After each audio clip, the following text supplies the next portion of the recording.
नमस्कार, जेके चैनल देख रहे हैं आप और मैं हूं आपके साथ पल्लवी जब्बार। तो आज हम बात करेंगे सरकार द्वारा चलाई गई परियोजनाओं की। बहुत से ऐसे प्रोग्राम्स हैं जो सरकार ने शुरू किए। उसी बीच अगर हम जम्मू कश्मीर के सिटी के इलाकों की बात करते हैं, यानी कि वो उन इलाकों की बात करेंगे जो म्युनिसिपल बॉडीज के अंदर आता है, तो उसमें एक चीज बहुत प्रोग्राम की शुरुआत की गई थी जिसका नाम था माई प्राइड माई टाउन।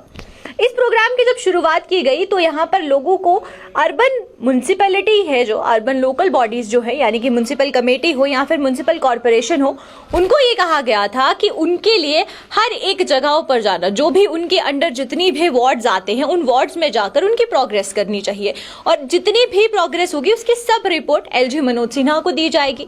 और अगर हम इसके बैकग्राउंड की बात करें, इसका अगर हम हिस्ट्री की बात करते हैं, तो अक्टूबर 2020 में 11 अक्टूबर 2020 में एलजी मनोज सिन्हा ने ये डोर टू डोर कैंपेन शुरू किया था, जहां पर म्युनिसिपल बॉडीज की जितनी भी फैसिलिटीज है वो लोगों को घर घर तक मुहैया करवाई जाए, डोर टू डोर ये मुहैया करवाई जाए। उसके लिए माई प्राइड माई टाउन जो प्रोग्राम है उसकी शुरुआत की गई थी। लेकिन अगर हम बात करते हैं अभी तक के समय की, तो 7 महीने इसको बीत चुके हैं, लेकिन अभी तक इसको लेकर कहीं पर भी आपको कोई व्यवस्था नहीं नजर आ रही है। पर इस my pride my town programme की शुरुआत कहां से हुई ये जानना बहुत जरूरी है। जब बैक टू विलेज की शुरुआत की गई, बैक टू विलेज प्रोग्राम की शुरुआत की गई, वहां पर गांव के तबका जितना भी था, जितने भी गांव के एरियाज थे, उनके लिए इस प्रोग्राम की शुरुआत की गई थी। और उसी बीच एलजी मनोज सिन्हा ने सोचा कि अगर हम बात करते हैं शहरों की, तो शहर के जो लोकल बॉडीज है उनके लिए भी इस प्रोग्राम की शुरुआत की जानी चाहिए और उनके लिए भी इस तरीके का प्रोग्राम जो है वो शुरू होना चाहिए। तो उसके लिए मैं आपको बताऊं कि एलजी मनोज सिन्हा के साथ साथ चीफ सेक्रेटरी और जितने भी टॉप रैंक्स के ऑफिसर्स हैं वो उस कमेटी में बैठे, उसको लेकर पूरी बैठक हुई। हर एक एरिया में म्युनिसिपल बॉडीज ने हर एक एरिया में जाकर जो है प्रॉब्लम्स जानी, क्या कुछ दिक्कत है उसके बारे में वहां पर पूरी एक रिपोर्ट बनाई गई, पूरा एक एनालिसिस किया गया और उसके बाद माई प्राइड माई टाउन की ये जो प्रोग्राम था इसकी शुरुआत की गई और फंड्स भी रिलीज हुए। मैं आपको फंड्स के बारे में भी बताती हूँ। 50 लाख का फंड एक बार रिलीज किया गया, 1 करोड़ का फंड एक बार रिलीज किया गया और 5 करोड़ का फंड एक और बार रिलीज किया गया। ये तीनों जो जितने भी फंड्स आए थे वो कहां पर गए, उसकी लागत कहां पर हुई, आखिरकार जो जितने भी पैसे my pride my town programme में आए थे उसका कहां पर यूज हुआ, ये एक बहुत बड़ा सवाल अभी भी बना हुआ है। अभी भी अगर हम लोकल बॉडीज के अंदर जितने भी वार्ड्स आते हैं उनकी हालत देख ले तो कोई भी वार्ड डेवलप नहीं है, कोई भी वार्ड में सुविधा लोगों को नहीं है। लोगों का साफ कहना है कि सड़कें नहीं है, नालियों की जो व्यवस्था है यानी कि जो ड्रेनेज सिस्टम है उसकी बुरी हालत है। उसी बीच अगर हम 7 महीने अभी तक ये हो चुके हैं और 7 महीने के बाद भी ये जो प्रोग्राम शुरू हुआ है उसके 7 महीने के बाद भी हमें ये देखने को मिल रहा है कि बैक टू विलेज प्रोग्राम उससे फार बेटर था। बैक टू विलेज प्रोग्राम की तर्ज पर जब my pride my town programme चलाया गया तो दोनों के रिजल्ट्स में काफी ज्यादा डिफरेंस था, दोनों के रिजल्ट में काफी ज्यादा डिफरेंस हमें देखने को मिला। बैक टू विलेज में काफी ज्यादा प्रोग्रेस गांव में हुई, बहुत से ऐसे एरियाज थे गांव के जहां पर डेवलपमेंट की गई। एग्रीकल्चर डिपार्टमेंट की बात करें या फिर हॉर्टिकल्चर डिपार्टमेंट की बात करें, दोनों डिपार्टमेंट्स की तरफ से काफी जो फायदा था वो गांव को मिला। लेकिन वहीं पर अगर हम म्युनिसिपैलिटी बॉडीज की बात करते हैं तो उनके द्वारा किसी भी वार्ड में कोई भी अभी तक डेवलपमेंट नहीं हुई है।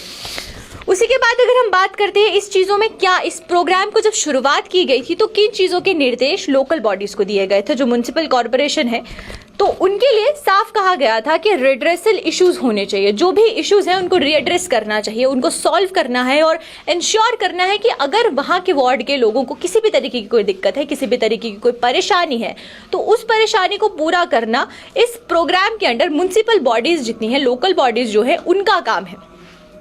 दूसरी बात यहाँ पर यह थी कि इसके बारे में एक ये भी कहा गया था, एक चीज का मेंशन किया गया था स्पेसिफिकली। अगर हम चीफ सेक्रेटरी BVR सुब्रमण्यम की बात करते हैं तो एलजी मनोज सिन्हा ने उस वक्त कहा था कि जब ये पूरा प्रोग्राम चलाया जाएगा उसके बाद जो आउटकम्स आएंगे उसकी क्रॉस चेकिंग की जाएगी और जो उसकी क्रॉस चेकिंग है वो चीफ सेक्रेटरी BVR सुब्रमण्यम खुद करेंगे। लेकिन आज तक वो भी नहीं हुआ। उसके बाद मैं आपको एक और चीज यहाँ पर बताऊं कि लूप होल्स कहाँ कुछ रह गए थे, क्या कुछ लूप होल्स जो थे वो अभी तक इस पूरे प्रोग्राम्स में थे।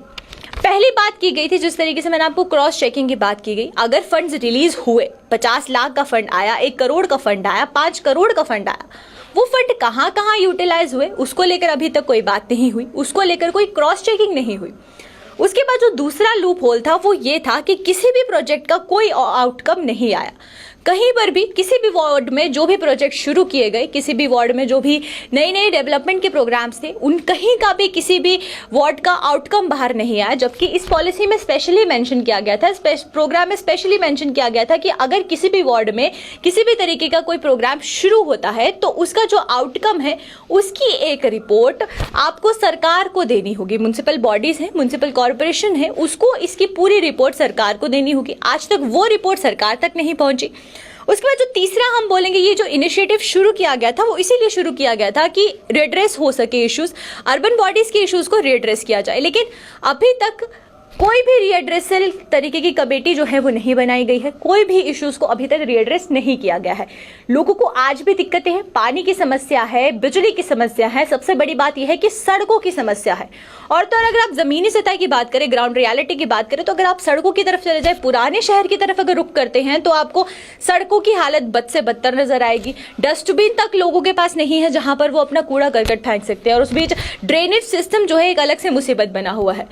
तो लास्ट जो यहाँ पर ये था कि इंक्वायरी बैठने की बात की गई थी। एक इंक्वायरी होनी चाहिए थी कि अगर पैसा आया है, फंड आया है, तो वो फंड गया कहाँ, यूटिलाइज कहाँ हुआ, उसकी एलोकेशन किस हिसाब से हुई। आज तक इन सब चीजों पर कोई ध्यान नहीं दिया गया है। तो मैं सिर्फ आपको इस वीडियो के माध्यम से ये आपकी तरफ एक सवाल रखना चाहती थी कि अगर प्रोग्राम शुरू किए जा रहे हैं, चाहे बैक टू विलेज की बात करें या फिर माई प्राइड माई टाउन की बात करें, इस तरीके के प्रोग्राम्स आते हैं, फंड्स भी सरकार लाती है, लेकिन वो पैसा जाता कहाँ है, वो पैसा कहाँ यूटिलाइज होता है, और आम लोगों को उस सारे के सारे पैसों से क्या कुछ फायदा होता है, ये आज तक किसी ने क्रॉस चेकिंग नहीं की। और यही लूप होल्स है जिसकी वजह से लोगों को आज तक किसी भी तरीके की कोई सुविधा नहीं मिली है। आज भी शहर के लोग जो है उनको काफी दिक्कतें आ रही है, सड़कों को लेकर, ड्रेनेज सिस्टम को लेकर, बिजली को लेकर।